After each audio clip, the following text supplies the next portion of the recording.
You've arrived at the Texas to Tennessee podcast, your home for your favorite independent artists and a couple of guys you've never heard of. Who? It was Texas, it was Tennessee. It was what I had coming to me. You were unlike anything. Howdy, folks. You have arrived at the Texas to Tennessee podcast. Happy holidays. Welcome in. My name's Steve. Thank you to Evan Boyer and Adam Hood for the intro. We appreciate that. It makes me smile every time. Me too. We get the Adam Hood mention right out of the gate, so shout out to him. Seems to be a consistent theme. One of our favorites for sure. Folks, that's Soul Gravy up top. Howdy. How are you, sir? Man, I'm doing good. Doing good. Good, man. Well, we love having you here. Show wouldn't happen without you because it's your show. I don't know. It might.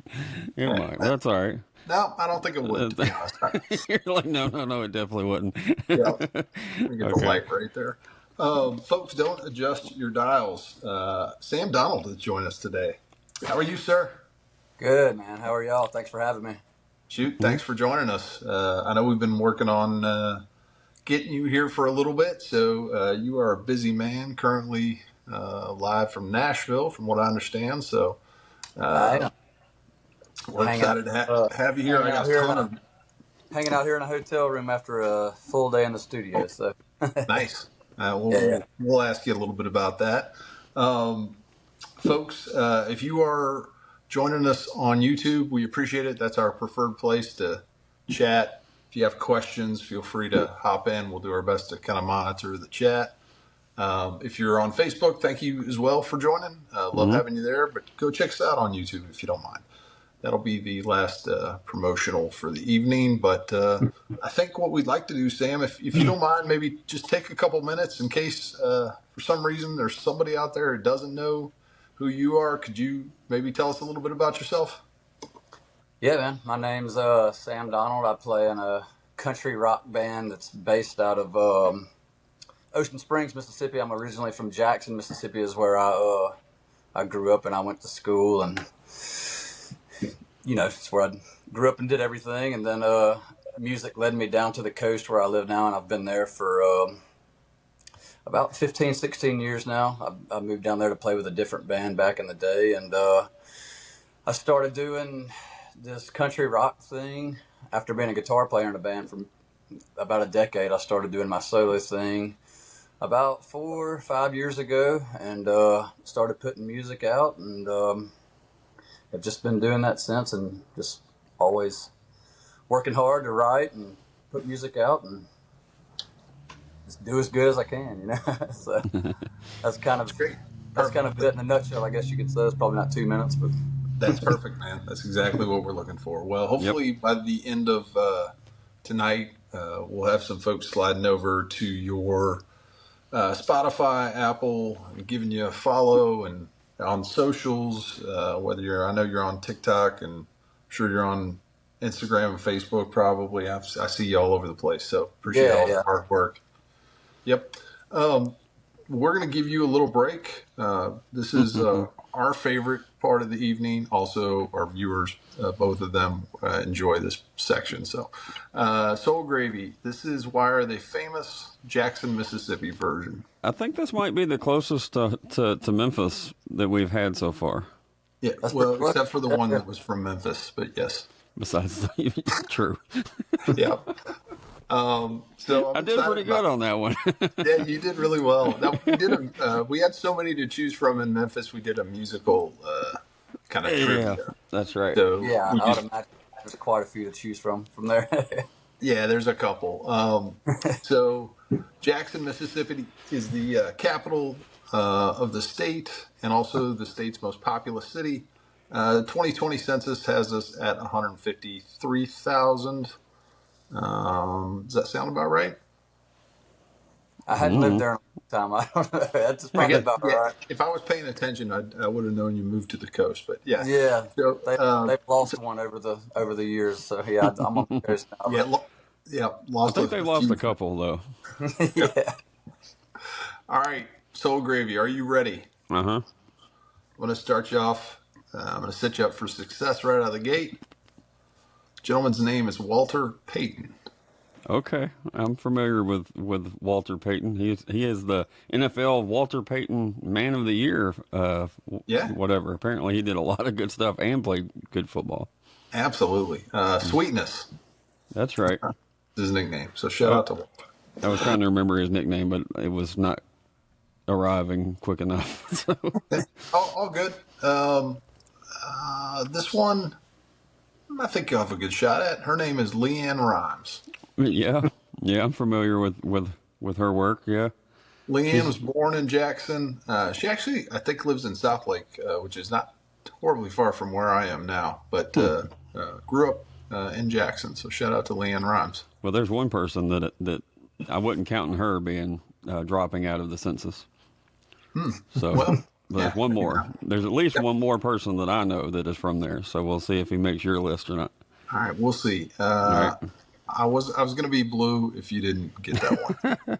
All right. Next up, Cynthia Geary. A little tougher. I don't think I'm familiar.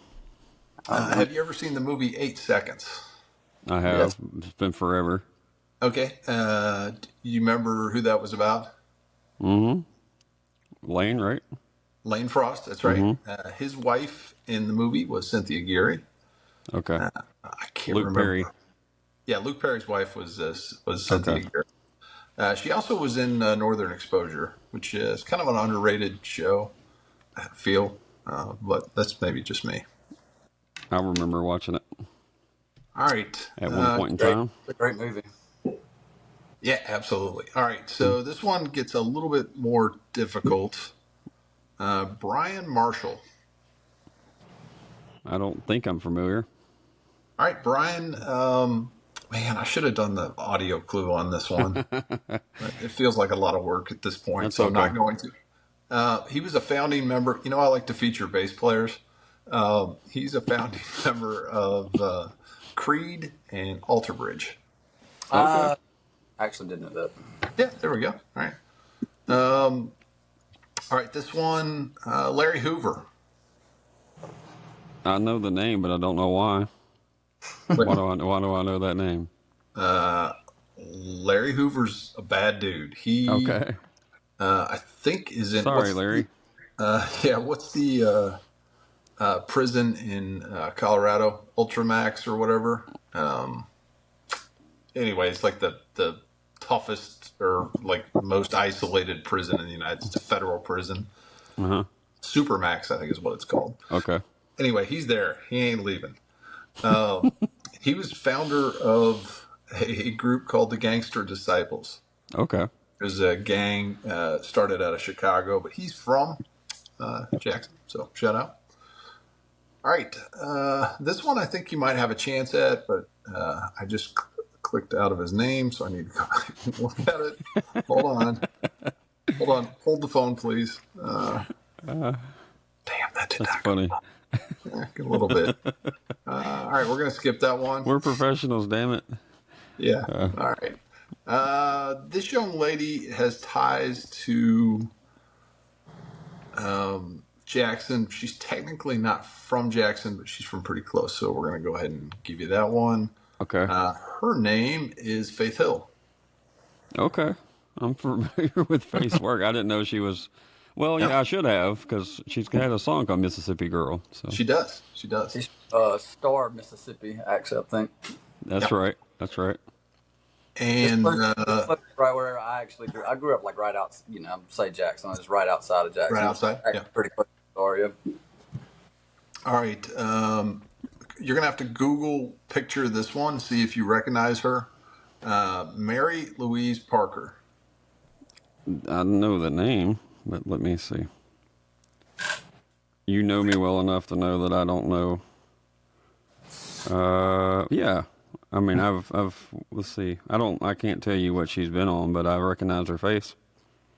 What do you mean been on? I don't know. Isn't she an actor? Yeah, she's an She is. actress. She is, absolutely. Well done on that one. I can't believe I lost that one. That was going to be fun, too. Well, All right, got a couple more for you. okay. All right.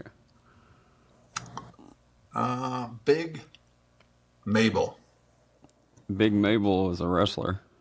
Not this one. I know we like to tie everything to professional wrestling, but not this. I mean, I am from Memphis, so Her name was Mabel Smith, but she went by Big Mabel. definitely not a wrestler. Okay, no, I'm not. I don't think I'm familiar. I'm She's thinking pretty she's a singer. influential. Yeah, R&B singer. Okay. Yeah, she's pretty well known. McKinley Mitchell. Stay in that same category, Soul Gravy. Singer, entertainer. Yes. All Gospel, right. well-known gospel and blues singer from. Okay. And then that's going to be it, folks. Because Okay. I'm an idiot and I lost the other one. I'll see if I can find it during the break. Okay. Well, I've got a wrestling one. Oh, you do? His name was Jimmy Hart, and he didn't show up on the also list. a homie of the podcast, Jason Eady. Yes, sir. Jason's been around. So yep, he was from Atlanta, Fort Worth, bunch of different places. but that was his home area. What episode was that, Soul Gravy? I don't know. I'll tell you real quick. All right. Folks, you have homework. Go back and watch the, I'm pretty sure it was around Halloween. Because we were talking about last year's Edie Fest. Yeah. Yeah. We'll give a breakdown of that later. But, folks, thanks for Episode 41. Episode 41. All right, cool. One more. This one is technically not from Jackson, but one of the more famous people from Mississippi, has some ties to Jackson, but his name's Okay. William Faulkner. I'm familiar with William Faulkner. Yes, he's made it Speaking in. of episodes, go check out episode 75 with Tennessee Jet. We talk about that song, William Faulkner. And if you haven't heard it, you should go listen to it because it's awesome. But that was Jackson, Mississippi, folks. All right. That's cool Sam, stuff, I think. thank you for bearing with us through that. It was always fun. I want to ask you, Sam, we have one question. Well, we have two questions that we ask every time. This is one of them. This is called the pie question. We're going to break down the music business or music as it relates to you into four different areas. So those four areas are song creation, songwriting, performance, recording, and then the fourth piece of the pie is everything else that's not one of those first three areas that probably ends up taking a big chunk of your time, like doing podcasts and social media, being a guy that does bus maintenance and sells merch and does all those things. So which of those four areas, I guess, most feels like home to you?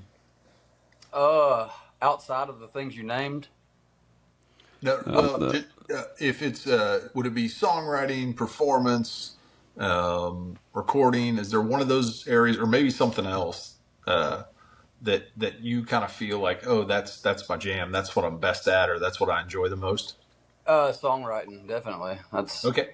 songwriting and recording, because I feel like I finish songs a lot in the studio. So it's kind of, I guess those two kind of go together for me.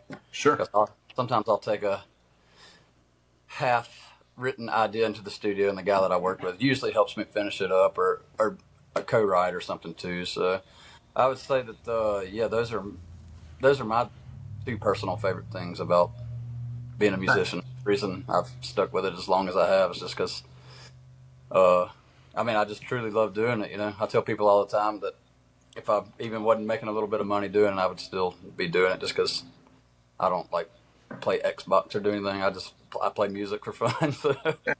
Very cool. I do as well, but just not very well. That's my problem. Soul Gravy, however, is very talented. So I guess my follow-up question to that, I know you said I didn't know that you played in a band for 10 years before you kind of decided to do the solo thing. Were you writing while you were part of the band, or is that one of your job responsibilities? The band that I was in, I've been in several bands even before that one, but this band, it was the longest stretch of a band that I've been in. I was just the guitar player. and it was a cover band, but we still wrote and did stuff. I still wrote because that's what I like to do, and I kind of like forced them to do it sometimes. Even though they didn't always want to do it, I'd just be like, "Look, I wrote this," and we would we would record it. I would try to record it and stuff. So that's before that I started working in a little bit more professional studios and stuff. So I've just always had like I said, a love for just creating music and writing. It's kind of just fun for me. So this is a little bit overused, probably podcast question, but I'm going to go ahead and ask it. So process-wise, it sounds like you definitely have a little bit of a different process, at least with some of your songs, where you're taking them, to the studio to kind of wrap up. And I know lots of folks do that. But Yeah. in terms of kind of the origins, are you more of a notes in the phone kind of guy, or melody first or lyrics first, or Yeah, kind of how do you get there? I'm a definitely a hum the melody guy, and then a cool line happen, and then it just kind of flows after that. And if I get hung up, I usually have some people that are you know better at me than lyrics that I'll bounce off ideas, and I've always felt like melody's been a little bit stronger. My stronger thing that I'm good with is finding good melody, and then maybe a good line or a subject matter to go off of, and then sometimes I'll finish it, and sometimes I'll have people help me. So Sure. It's nice to have those sounding boards. It can kind of, especially yeah, for folks that know you and that yeah, kind I've, of I've got a know. couple of people in my corner that I've just been doing it with for years that I really trust, and it just worked well together. Sounds good.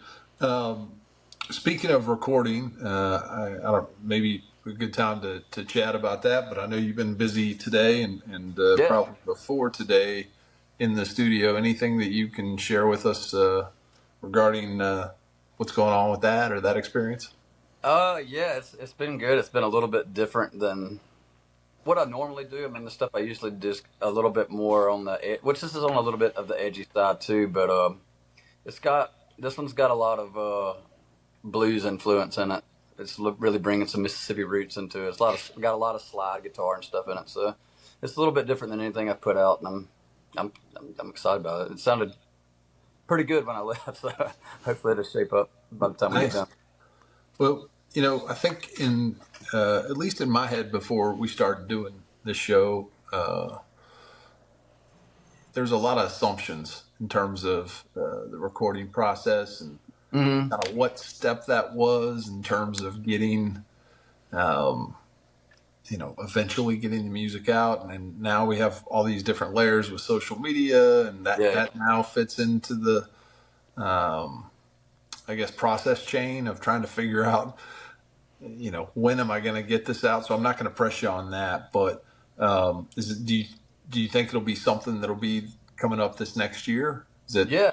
Actually, it's the whole reason that I kind of accidentally booked the studio time with this podcast because I'm kind of in a crunch to get a song out in January, and my producer had time available this Monday and Tuesday, so I like, yeah, let's do it because we were both available, and I was like, oh, I got the podcast too, so but it worked out, but Yeah, appreciate that's it. that's the reason I came up here is just because he's busy too, and like we just made it work, so.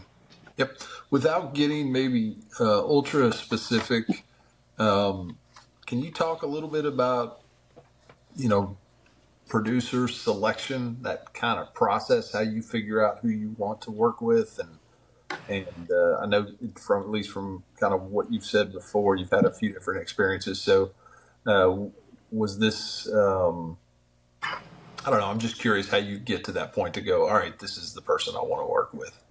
Well, the guy that I work with today is the same guy that I've been working with him for 8 years, and pretty much Okay, every song that I have out, he has done, except with the exception of a few, which have just been like acoustic releases that I've kind of sometimes I record stuff myself and it gotcha. doesn't sound nearly as good, but it's just a whole different kind of thing. Sure. Mm-hmm. But Sure, Rollins. I actually found Zach. That's the producer's name is Zach Kill, and when I was playing in my cover band, and through another friend that was recording with him, and that's kind of just how we hooked up, and I just started doing a side project thing, and that was actually like kind of indie rock what I was doing then, and we've just developed it into this country thing over 8 years of us recording together. So we've probably recorded close to 30 songs together, 30, 40 songs in 8 years. I mean, That's awesome. some of it being different projects, but most of it being my solo stuff, which we've been really dialed in on the last 4 years, you know? Great. Okay. Well, I'm going to stop hammering away. I'm going to hand it over to Soul Gravy and let him ask you. Yeah. Well, one of the things that I mean, there's a lot to pick through on that, but one of the things you said was you kind of had a goal to release a song in January. Yeah. What goes into that? I mean, why? I mean, I understand there. You know, you have to set goals and all of that, but just for the regular person that's listening to your music, why are you having to? What's your goal for planning like that? Well, just what I've heard through, you know, being around people in the industry, like the standard now is to release music every 6 to 8 weeks. So that's my goal for this year, is to release music every 6 to 8 weeks, because it's just the standard. You know, people are always going to want something new. I mean, when 6 weeks is up after you put a song out, they're probably, if you're just putting out singles, they're going to be ready for something else new. And I'm also, as somebody that pushes a lot on social media, I'm also ready for the next song, because I'm used to the song that I'm promoting, you know. So I'm usually happy to see that 6 to 8 week period come up, because I'm ready to move on to the next song. And I write a lot, so you know, it's an enjoyable process for me. I love That's good. writing Yeah. out. So I have almost too many songs. It's almost a little aggravating that I can't always get to all of them, because I feel like they're my kids, you know. It's like I want to show them all love, but sometimes all the kids don't get the love, you know. You probably are ready to put them out there in some way, shape, or form after you've written them. I am. I always get this wild here where I've got like a little home studio where I record stuff. Like I said, it doesn't sound nearly as good as, because I'm not an engineer, but I can record stuff. And sometimes I'm just like, well, is this maybe good enough to put out acoustic, you know? But I always try to refrain myself from doing that when I can, unless it's like a cover or something. It's kind of a different thing. And you're talking about the covers. You mentioned the cover bands several times, and that's pretty much all I do is just play in the corner bar cover bands. What kind of music was that band?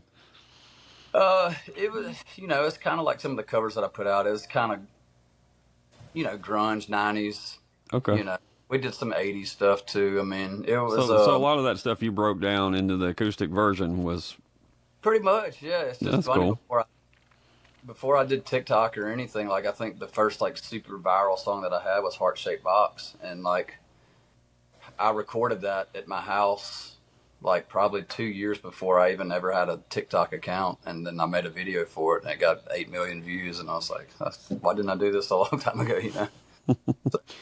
That's where me and Sam met originally, was on TikTok and all of that stuff.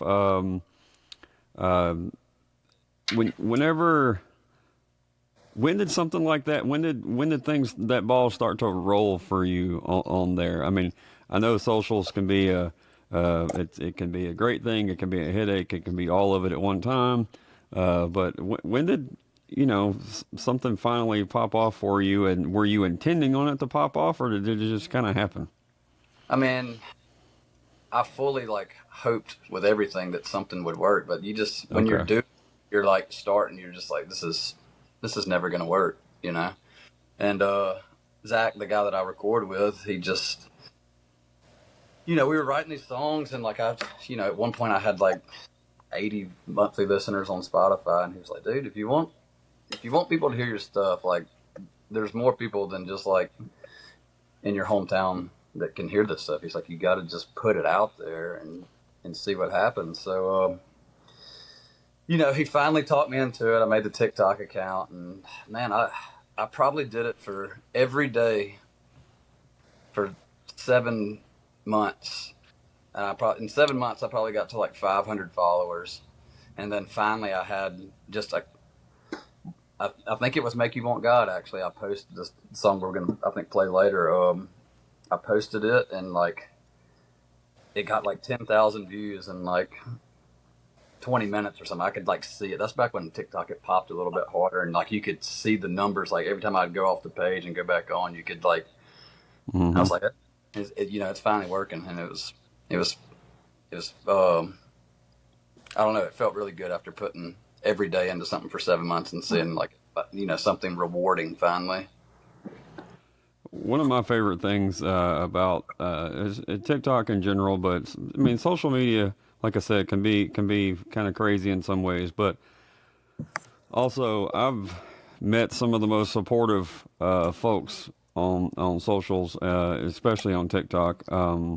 Yeah. I'm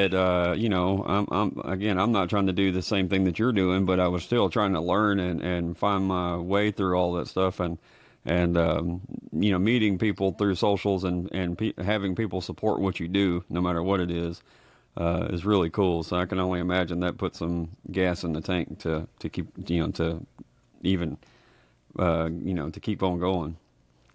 Yeah, dude. It was that one video that kind of took off and got like 15,000 views or something like that. Like it was the spark that I needed, because I mean honestly I was I think I was 37 when I started doing TikTok, and I was like, man, I'm just too old to be doing this. It just didn't feel right, and I mean, I thank God it did. It's really paid off and helped me out a lot.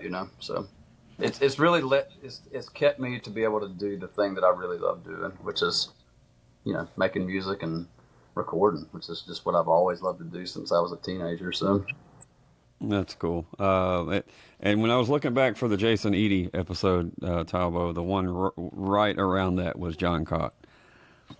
That's a good transition. Old John. Yep.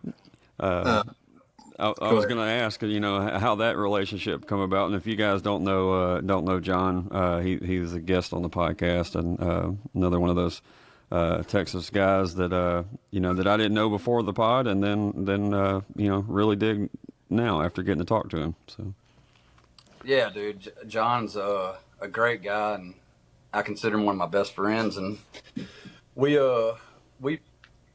met through the cover band stuff actually. The name of his band at the time was called Mojiles, and he, they were kind of popular in the circuit that my cover band was playing in also. And I got his number from somebody. They just said that he was a booking agent. Also, he booked shows, and he booked a lot of shows for my old band, and that's kind of I was the guy that booked these shows for that band. So I always talked a lot. And then, I realized that Mojiles, they wrote music too. And then, I can't remember exactly how it all happened, but we just started talking about original stuff, and we both kind of realized that was actually like our real passion. We're playing, we just play covers so we can pay our bills, and not have to get real jobs, Have fun while we're doing it.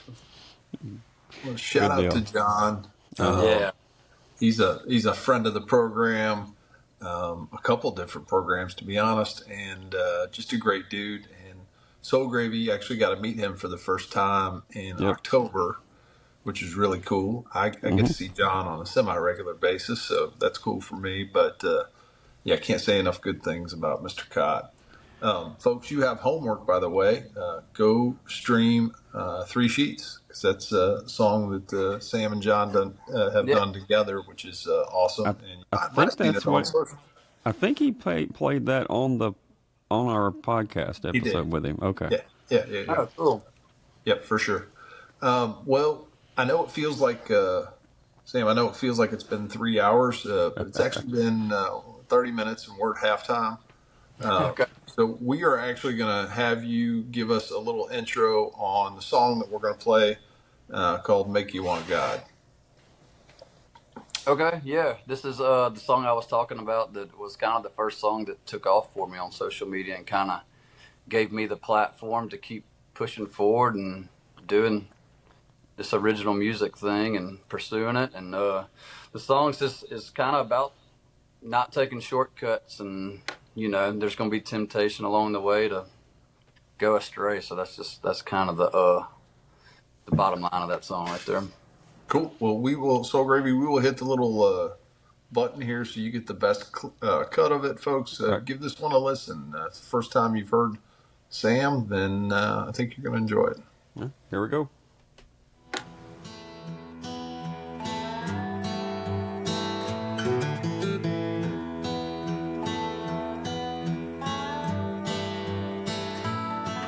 Yeah, I don't need to tell you, boy, the road you're running ain't got shortcuts. Dirt and gravel, twists and turns, gonna tempt you, kid, until you learn. There's hell to pay when the sun breaks dawn, gonna make you want religion, make you want God. Gonna make you want God.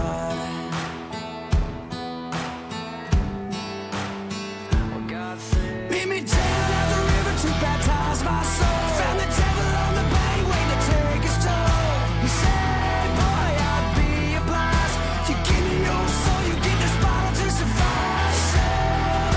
Sell me your soul. Fire and fury, it's the place you gotta go.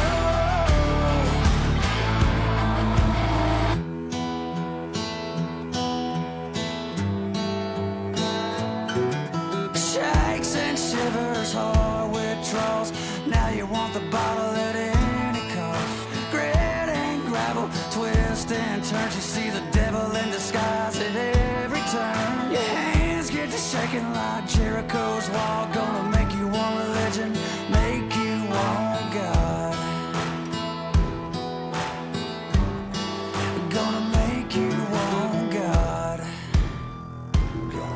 Meet me down at the river to baptize my soul. Found the devil on the bank waiting to take his toll. He said, boy, I'd be obliged.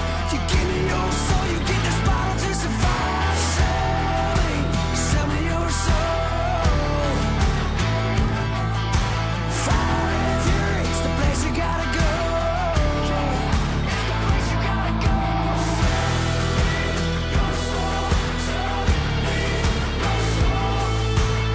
Cause I found the devil on the bank. We came down south to take his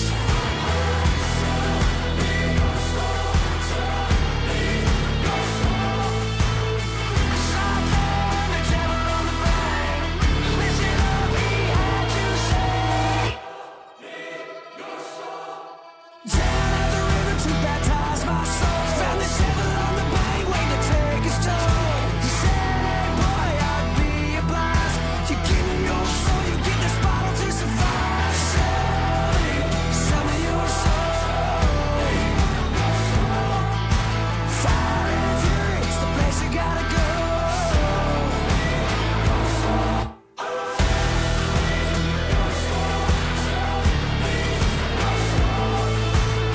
Cause I found the devil on the bank. We came down south to take his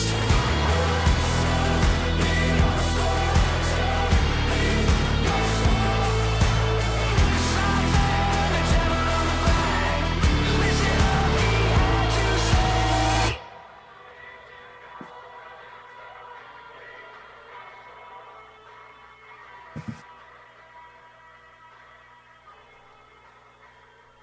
Alrighty, there we go, folks. Thank you. That was great. I do have some questions, though. Nice little lullaby there. Yeah, good stuff.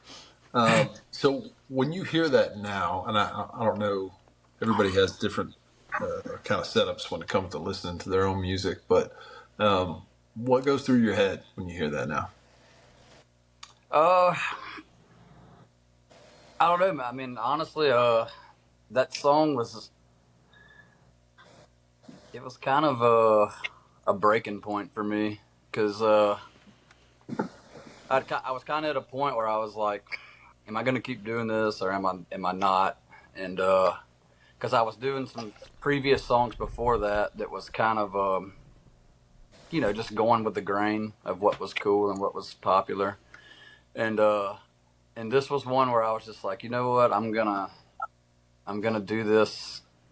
I'm just gonna do it my way, and like it don't really matter what happened. What do I have to lose, basically? Yeah. And it turned out that it's paid off. It's been my biggest song. So I don't know.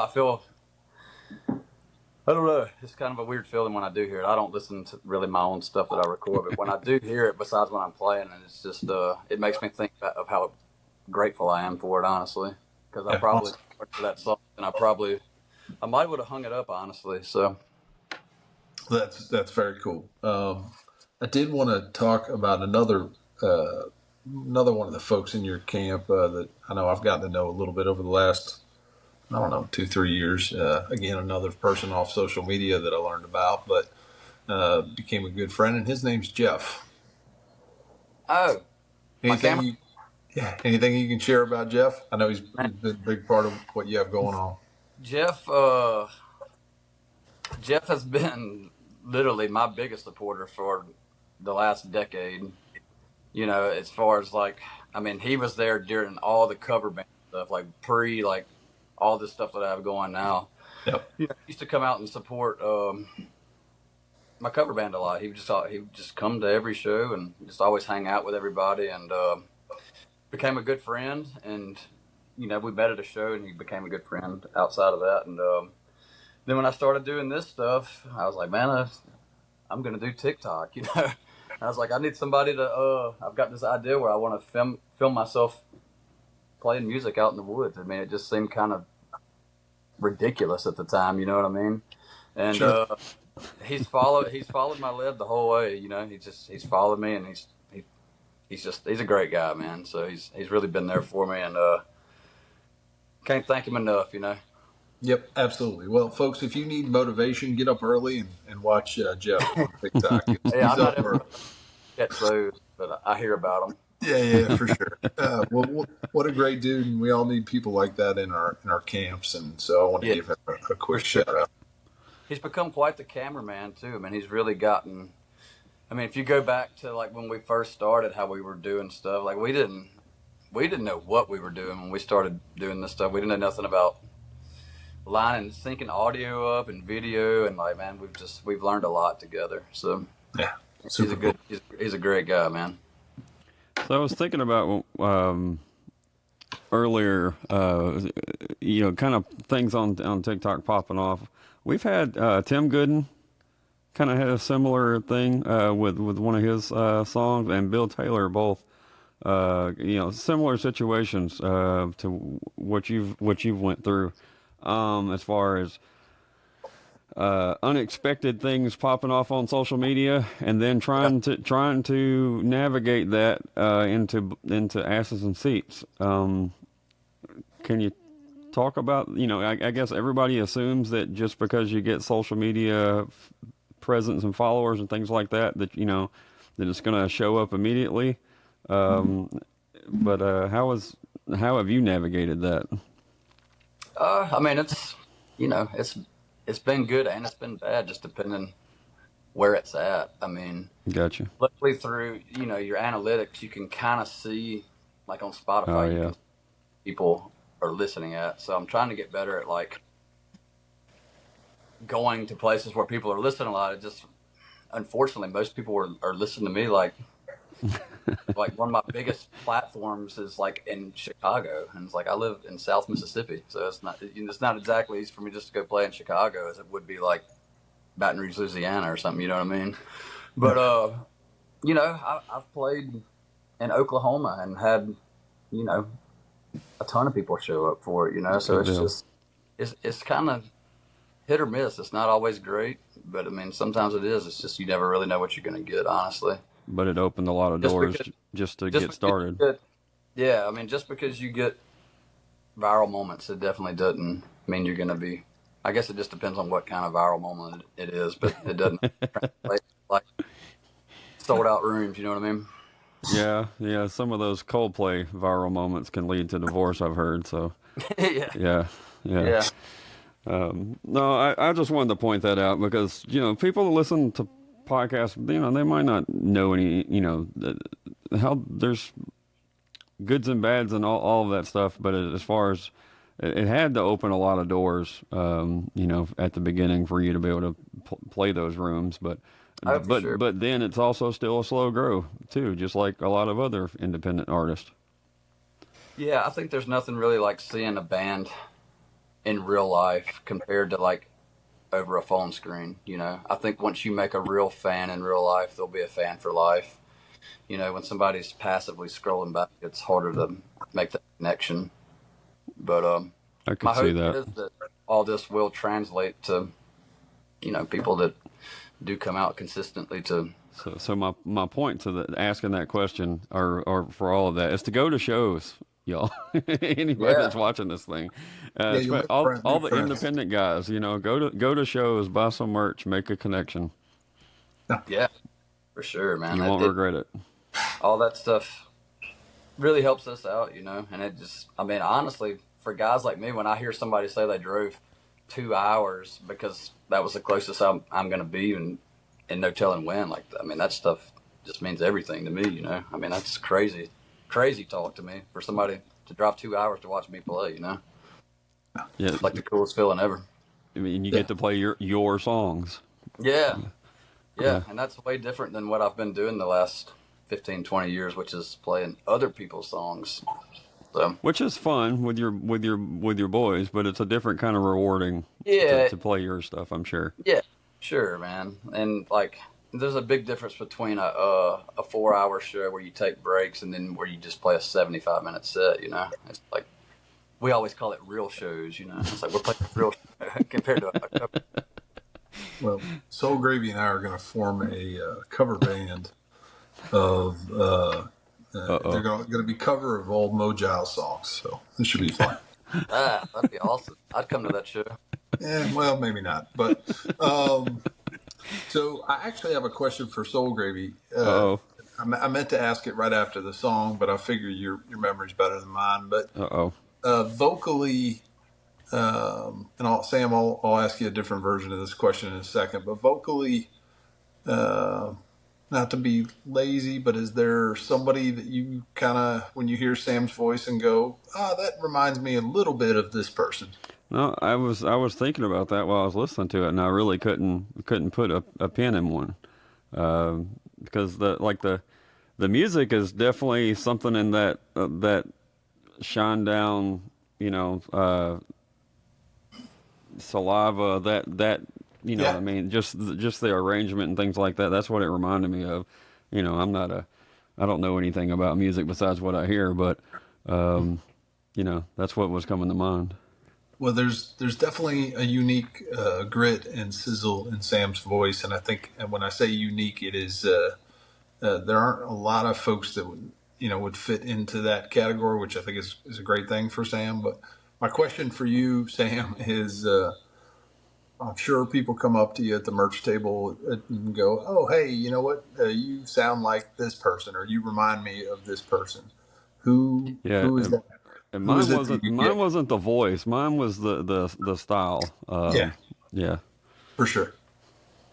Yeah, I mean it's definitely nonstop with like the Kurt Cobain stuff online. I mean, I guess it's because I've done a Love Nirvana the cover. song. So I get Yeah. a lot of Yep.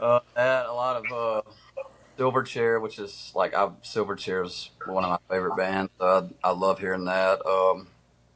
Yeah, just a lot of stuff from the grunge era. I get a lot of. I mean, I guess it's just a kind of a nasty voice. I mean, it's.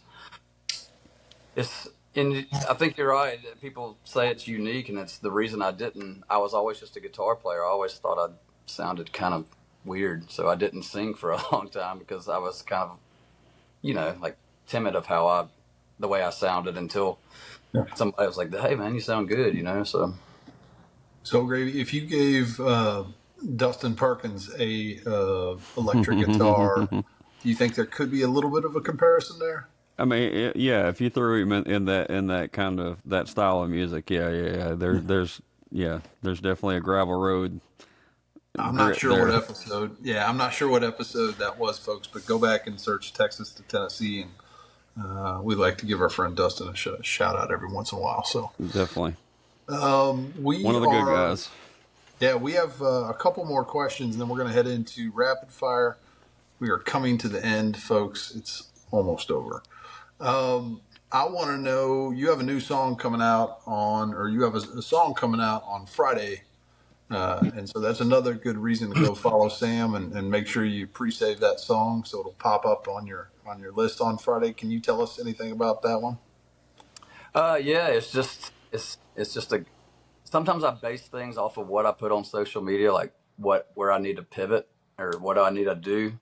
And I posted this up, man, and it did really well, and a lot of people were asking for it, and so I just decided to put it out. It's just a cover of "In the Air Tonight" by Phil Collins, and it's just totally. It's one of my recordings, so it's like super. It's really just a live recording. I have a template set up in my home studio where I just rehearse songs or I write, where I can go listen and hear it like in a studio environment. Right. And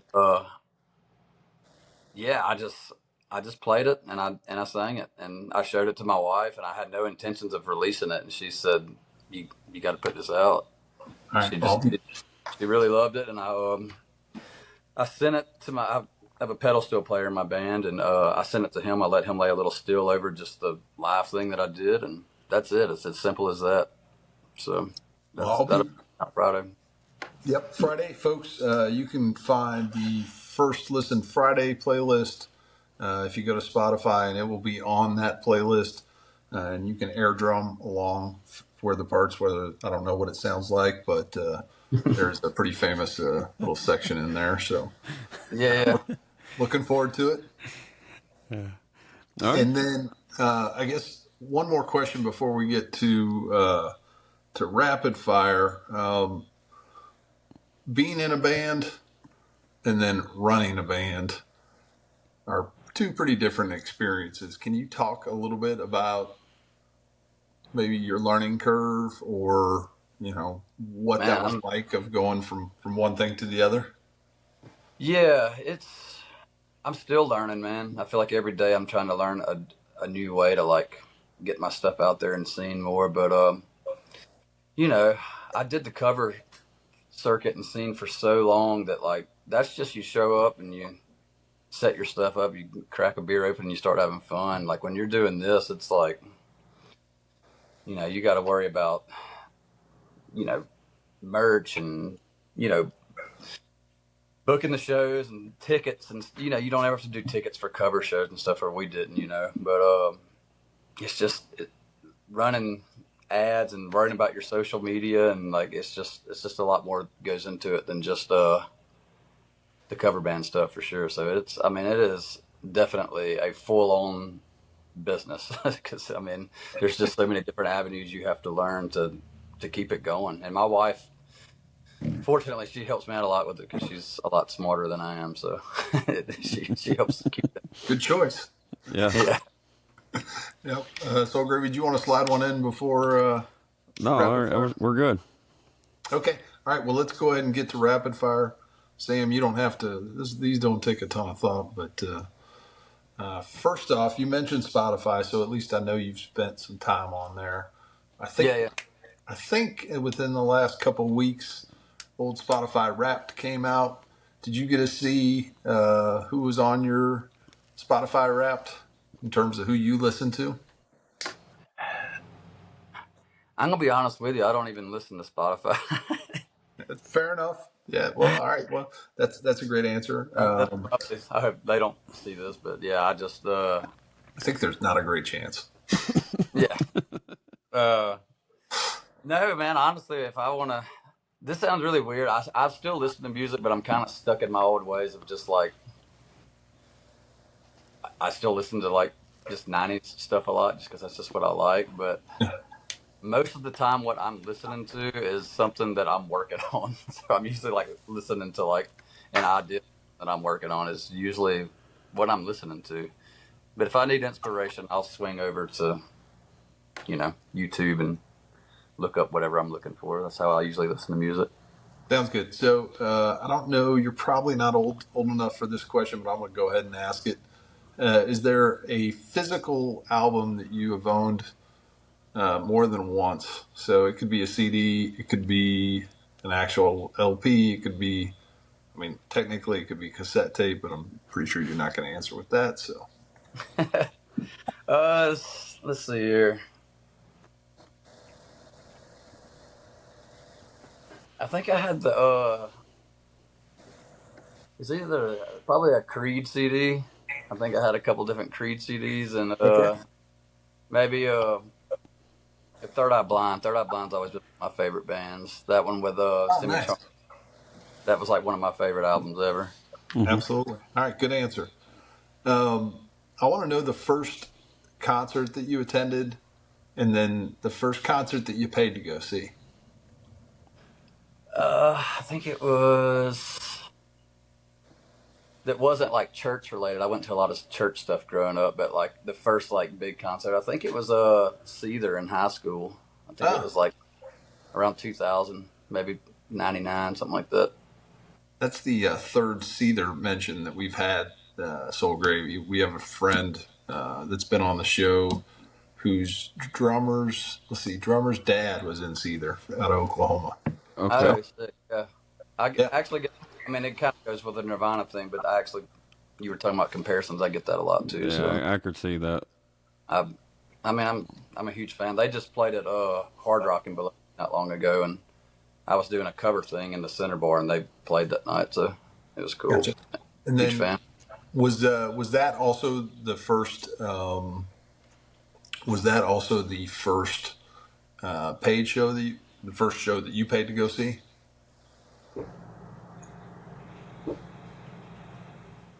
No, I can't even. I'm trying to think back. It may have been like I think I went actually. I think I went to see My Chemical Romance at Memphis in May. Ah, nice. It's Shout out to been them. it's been a long time ago. It's been a while back. Yeah. I bet that was Seether was fun. one of the loudest shows I've ever been to. Yeah, dude, They were pretty tough. they're awesome, man. Have you ever been to a Drive-By Trucker show or Whitey Morgan show? Because I'm still trying to get my eardrums back from that. I have, but it was still between. There was one with Theory of a Dead Man and Stain at a casino in Tunica. That was between Stain and Seether, because both of them were relatively small or smaller venues, like Yeah, around 1,000 or so. So just it had a was it was kicking, man. That's awesome. All right, this one's The other loudest one was Fuel at Memphis in May. Honestly, okay. I can see that. Nice. This West one's Tennessee folks. Soul Go Gravy's ahead. question. Oh, Okay. sorry. Go ahead. I got one for you too, before we finish. So Oh, well, fire away. okay, no, you mentioned the Spotify Wrapped. I'm curious what yours would be. Do you remember who was on the top of yours there, Tabo? I do. I have a few folks. Okay. There's a little band out of Oklahoma called Turnpike. Yeah. They're pretty well represented on my Spotify. We have, let's see, who else was on there? Jason Isbell was on there. Jared Morris was on there. Okay. Let's see, who else? I'd have to look at it, but I think those That's all were right. That's all right. 3 of my top 5 for sure. Yeah, yeah. So, yeah, mine was Turnpike, Chris Knight, and then Lucero because of the intro of the show. Because we play Texas and Tennessee twice every weekend for Yes. the last I 2 don't think years. it's full credit, but I hope they do. Well, I mean, it showed up for. I mean, that's part of it. Then Brent Cobb, and then friend of the pod, Adam Hood. So, Adam Hood was also in my top 5 for sure. yep. Jason Eady might have been in my top 5. Yep. All Okay. right, good question. Continue Sam, on. if you were going to start a podcast, which I'm sure that's high on your list of things that you want to do, Oh yeah. who would be your first guest? Musical. Yeah, well, yeah, musical's fine. Anybody? Yeah, you get your choice, man. You start off with the boom. Man. I mean, I haven't seen Seether do too many interviews. Yeah, that is true. You don't. We're still working on it. Man, I was a huge Incubus fan in high school, so like, I would just probably say anybody from the band Incubus. I freaking loved them when I was in high school, and I still do. So I don't know. That's just like Yeah. a wall, you know. That would be Understand? that would be a cool one. All right, next one. What's your ideal green room look like?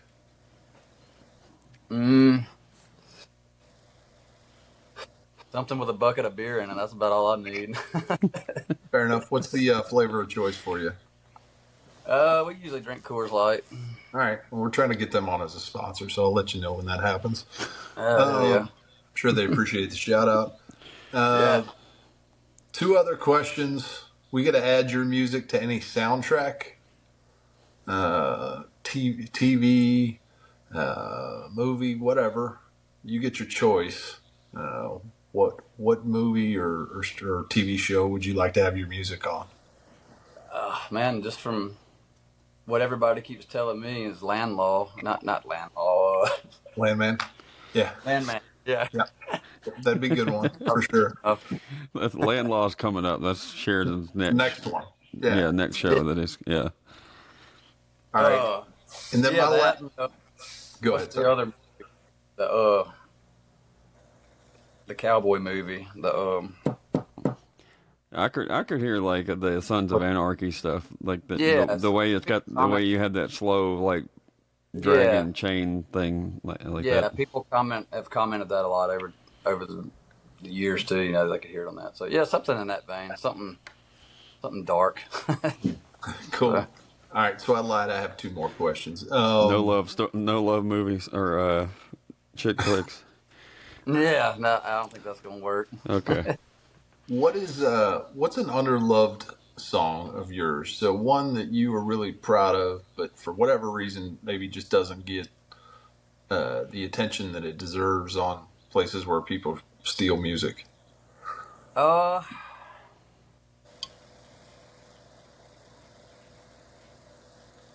Man, it's probably before like anything really was started jumping off for me online. Is a song called Goot.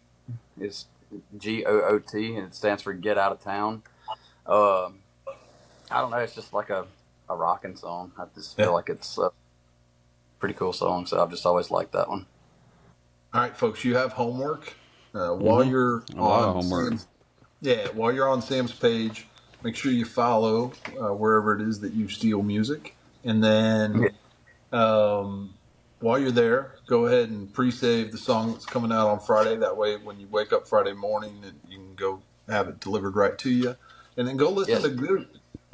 Yeah, we'd appreciate it. So yeah, it's one of my favorites. We hadn't even played it live in a while, but I don't know. I always liked it personally. awesome. All right, last question that I have, and then we're just setting you up for the big finish here with Soul Gravy. I want to know a venue inside the state of Mississippi that you haven't played that you would like to play, and then one outside the state of Mississippi that you absolutely would like to play that you haven't. I know there's like in Brandon, Mississippi, there's an amphitheater there. I can't remember exactly what it's called, but I just know a lot of people come through there. I'm seeing a lot of shows, and the fact that basically everybody that I grew up with lives in that area. It would be really cool to play that amphitheater eventually. Absolutely. And then outside of that, I mean, Red Rocks is like the ultimate bucket list, right? That'd be pretty cool. Well, I just want to.